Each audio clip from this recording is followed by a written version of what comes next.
हम लोग जुड़े रहते हैं परिवार के। आप संकल्प करते हो कि 8 लोग, 10 लोग, 6 लोग, 5 लोग, 14 लोग, 20 लोग, ऊर्जा की कमी रहती है। ऊर्जा तो उतना ही है, भोजन उतना ही बंटना कई लोगों में है। तो जब ऊर्जा कम रहती है तो वो नहीं कट पाते हैं। आप देखते हैं अगर हम ज़बरदस्ती करके काट भी दें तो आप देखते हैं 2 ही 3 4 घंटे बाद मृत्यु होने लगती है, बिल्कुल शरीर से प्राण छूटने लगते हैं, क्योंकि ऊर्जा होती नहीं है। और मारण एक अपने आप में शक्ति है। मारण के बारे में शायद आप में कुछ भ्रांतियां हो तो दूर कर लें।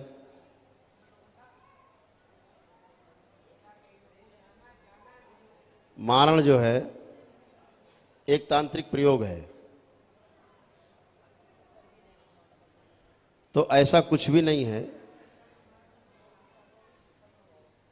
कि कोई ऐसे मंत्र पढ़ के कर दे, नींबू काट के, और आपका मारण हो गया और आप मरने लग जाएं। ऐसा कुछ नहीं होता। मारण का अर्थ होता है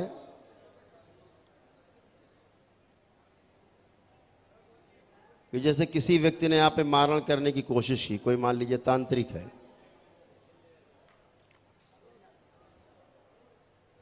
और वो चाहता है कि आप खून की उल्टी कर करके मरें।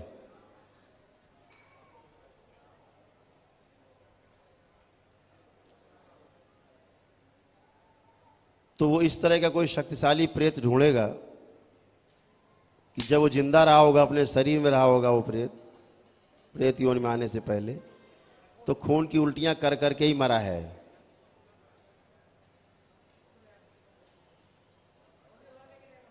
या उसने डालना है कि आपको लकवा मार जाए, लकवा में पड़े पड़े मर जाएं आप, शरीर के अंग आपके काम करने बंद कर दें। तो लकवा में जो लोग मरे हुए हैं वो प्रेत योनि में हैं, उनको पकड़ करके उस मार में बांधेगा।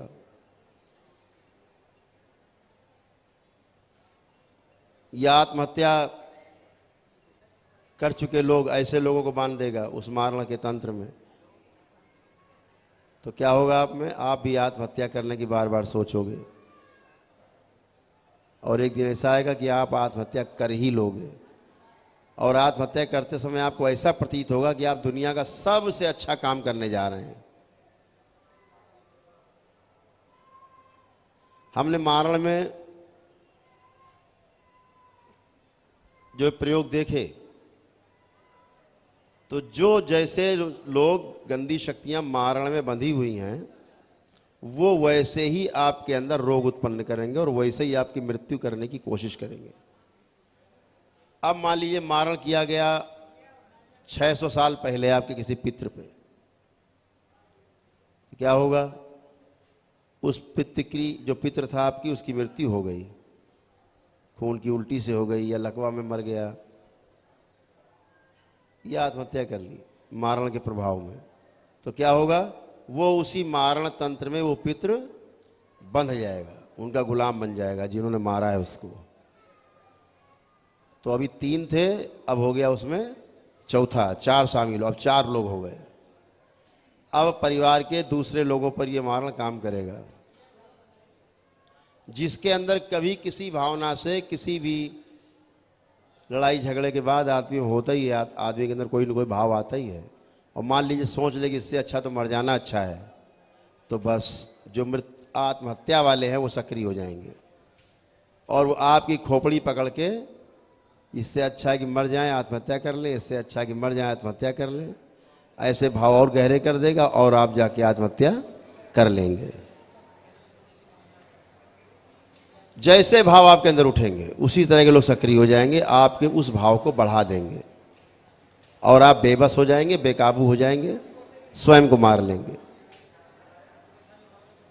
तो मारण का मतलब होता है उसमें कुछ लोग बंधे हुए, पीढ़ी दर पीढ़ी कोई न कोई मरता जाता है, और मारण में ये संख्या बढ़ती जाती है धीरे धीरे धीरे धीरे।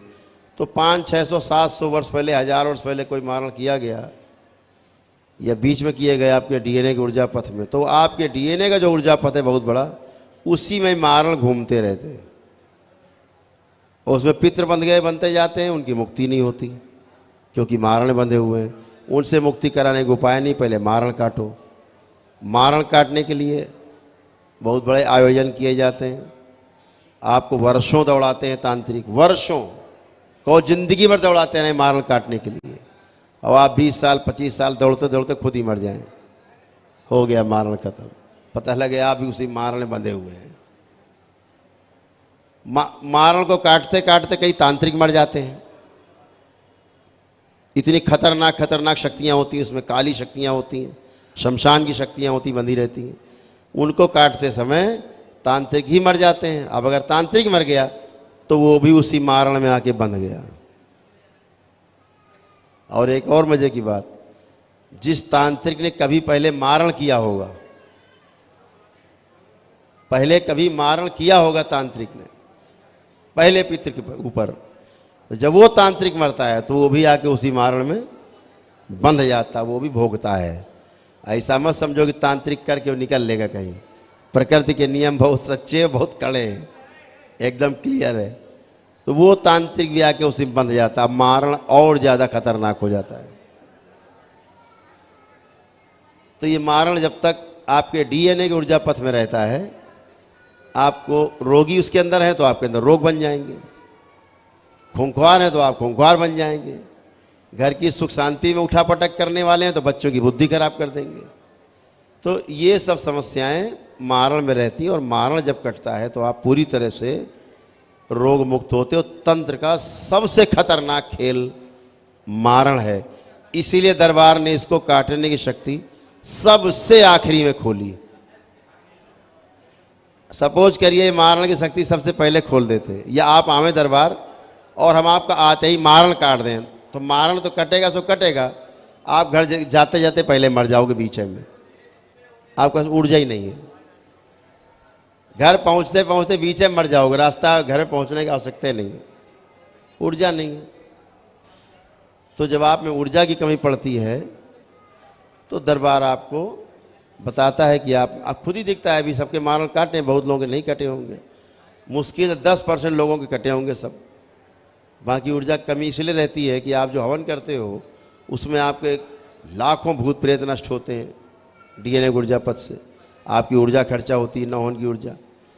तमाम पितृ दुष्ट होते हैं, निकाले जाते हैं, संहार होते हैं। अच्छे पितरों को मुक्ति दी जाती है, उसमें शक्ति नष्ट होती है।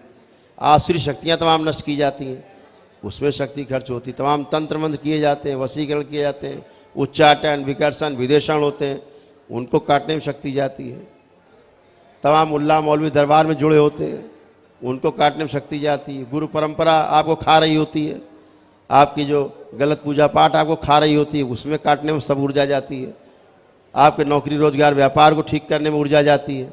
तमाम रोग आपके कष्ट दूर करने में ऊर्जा जाती है, ख़त्म होती है, नष्ट होती है।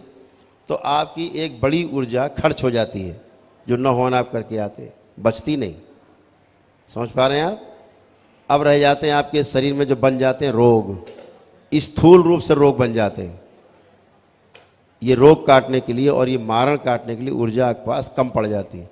इसीलिए आप आते हो कि आप हम लोग गुरुजी हम 9 लोग हैं हवन के पुण्य में, हम देखते हैं कि 2 लोगों के काटने भर की ऊर्जा है, 3 लोगों के काटने भर की ऊर्जा है, तो एक की छोड़ देते हैं, 2 लोगों की काट देते हैं। क्योंकि तीनों की काट दो तो आपका एनर्जी का बैलेंस हो जाएगा 0, और मान लीजिए कोई झटका आपको आया कहीं से बाहर से बड़ा, तो आपके पास बचाव करने के लिए कोई ऊर्जा नहीं, कोई एनर्जी नहीं है, न रोगों के लिए न आसुरी शक्तियों के लिए। तो जब आप ऊर्जा वृद्धि का हवन करते हैं, ये आरोग्य का हवन करते हैं, तो आपके पास एक बड़ी ऊर्जा खड़ी होती है, और आप उस ऊर्जा से आपकी सब गंदगी जाती है, सारे मारण कटते हैं, सारे रोग कटते हैं, गंदगी जाती है, और ऊर्जा भी आपके पास बनी रहती है आगे लड़ने के लिए। तो ये एक व्यवस्था है, और व्यवस्था में जो विश्वास करते हैं, व्यवस्था में जो भागीदारी करते हैं, उन्हीं को लाभ होता है। बाकी बातें आप करते रहो। तो दरबार के नियम पालन करने से आप सुखी होते, आपके पास सब अनुभव हैं कि आप नियम पालन करते हुए आए हैं, और आपके तमाम कष्ट और रोग सब गए हैं। जो थोड़े बहुत रह गए हैं अंतिम समय में, वो भी सब चले जाएंगे। ठीक है? तो अभी एक एक करके अंदर बुलाएंगे, तो माइक पे जो खड़े होंगे वो हमसे बात करेंगे, परिवार पीछे रेलिंग के पास खड़ा होगा, और वो अपने प्रार्थना करेंगे कष्ट और रोग नष्ट होने की, और जो मेरे सामने खड़ा अपनी बात बताएगा, सबके रोग और कष्ट जाएंगे। जो मारण अगर रह जाएंगे तो बता देंगे, तो आप अपना ऊर्जा वृद्धि वाला आरोग्य वाला जब भी हवन करें कर लेंगे। अभी आपके मारण और आपके जितनी गंदगी है वो स्तंभित है, स्तंभित रहेगी। घबराने की कोई बात नहीं है, जब भी आप आएंगे तब कटेंगे। ये ज़रूर है कि जब दरबार में कोई शक्ति नहीं खुल जाती है और आप में उससे संबंधित गंदगी होती है तो हिलोरे मारने लगती है वो, क्योंकि उनको भी लगता है कि हम भी हज़ारों साल से बंद हैं, हम भी बाहर निकलें इस पिंजड़े से। तो वो भी कोशिश करते हैं आपको लाने की या तंग करने की कि आप दरबार चलो किसी तरह से। तो घबराने की कोई आवश्यकता नहीं है। ये दरबार आपका है, भगवान भोलेनाथ का दरबार है, माता कामाख्या का दरबार है, जिसको सजाया है प्रेम से हमारे परम पूज्य गुरुदेव, हम सब के गुरुदेव पंडित श्री राधारमण जी मिश्र और हमारी गुरु माता माँ कामरू कामाख्या ने खूब प्रेम से सजाया है और खूब रच के सजाया है। तो कोई यहाँ से जा नहीं पाता बच के, कोई गंदगी रुक नहीं पाती। जीत आपकी होती है, आखिरी में हर सूरत में जीत आपकी होती है। यहाँ से आप जीत के जाते हैं, सब हार जाते हैं। तो घबराने की कोई ज़रूरत नहीं।